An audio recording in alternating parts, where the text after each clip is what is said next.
Welcome back to another video. This video is about verto clutches and balancing them. So there are quite a lot of problems with verto clutches, some of which are this sort of cover, whereas a few years ago when they made these, they were pressed and stamped out, and then they would surface these contact points to make sure everything was running true. So they'd surface these contact points where the pedestals or pillars on the flywheel attach, and also this area in here would be surfaced to match up with the centre.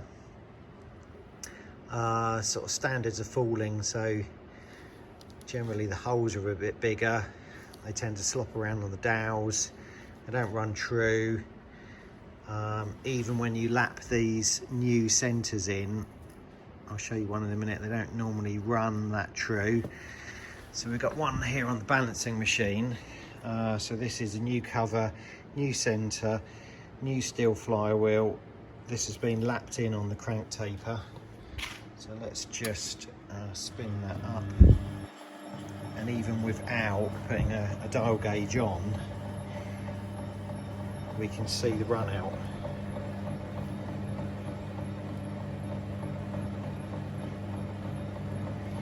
So this is running out up and down on the crank, but also you can find that when you balance these, especially statically, I know a lot of people do a static balance with the flywheel, they don't actually realise that the flywheel isn't running true, and when it oscillates it puts vibration along the crank as well. So when you have a crank balancer, you can change the orientation of the sensing, and yes, it might be in balance on these two planes, but when you turn the planes horizontal, you then pick up more vibration and more out of balance, and that's because the flywheel is oscillating.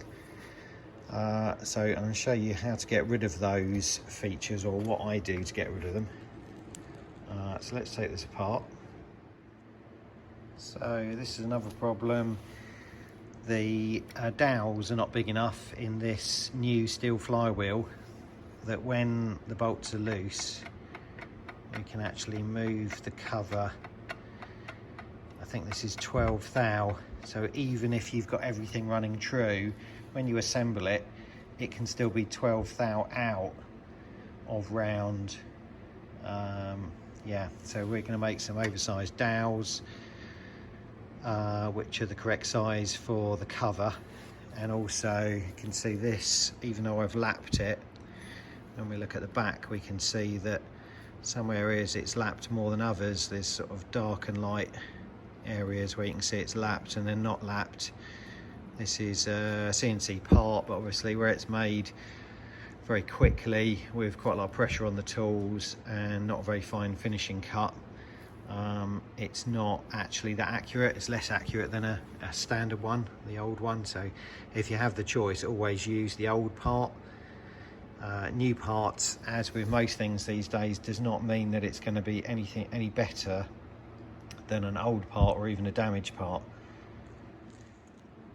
So the hole in the cover is 8mm exactly, and on here you can see we've got a 7.7mm dowel. So that's where our lack of accuracy, lack of positioning is coming from. So we'll pull those out and put some larger ones in. So first check, we're just checking the pillar height on this, and yeah, there's 5 thou difference between high and low. So we're going to pop this in the lathe and give it a skim just to make sure that these posts are running true with the clutch face. I've measured across the clutch face, and that seems to be fairly parallel. I've got 3/4 of a thou across the width, so that's good. Sometimes they'll measure different thicknesses around. Sometimes they'll be high nearer the pillar and low near the hole in the middle. But yeah, I think the only thing we need to do is just surface these pillars on the top. So here we are on the lathe. It's a Colchester Triumph. just going to take a cut on the pillars.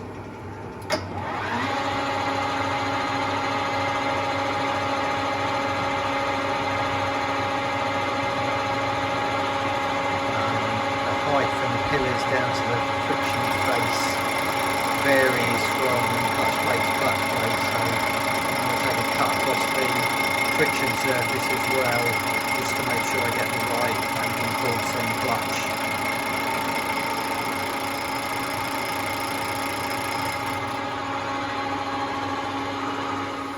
This is just taking a cut on the friction surface.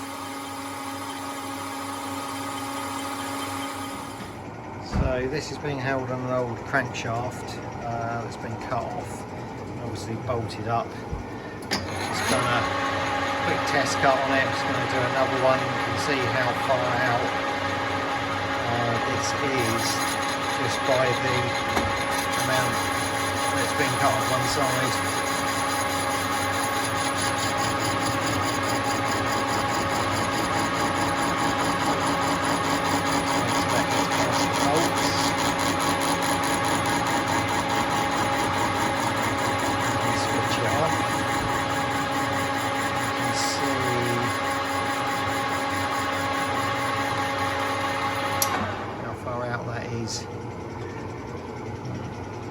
I think that's probably just cleaned up on that. I think it's just missed one part around that side now.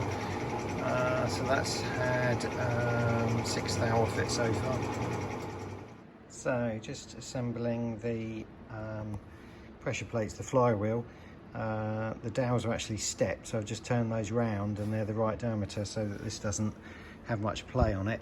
The other thing that I've done is just put some TIG weld on the inside of here in 4 places so that I can bore that hole out concentric to how the flywheel spins.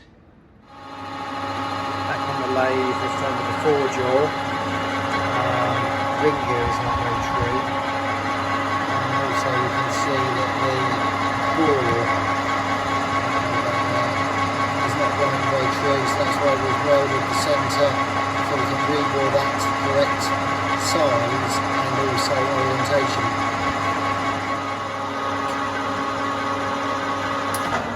It's now bored. You can see, I'll just take that out of gear, that is an area where it hasn't touched with the machining, but we've just got the weld there. So we've actually shifted the whole hole over that way a bit to get it in line. So that's all back together. I'm going to do balancing now. So that's taken about 4 hours to get it ready to balance. Thanks for watching. See you next time.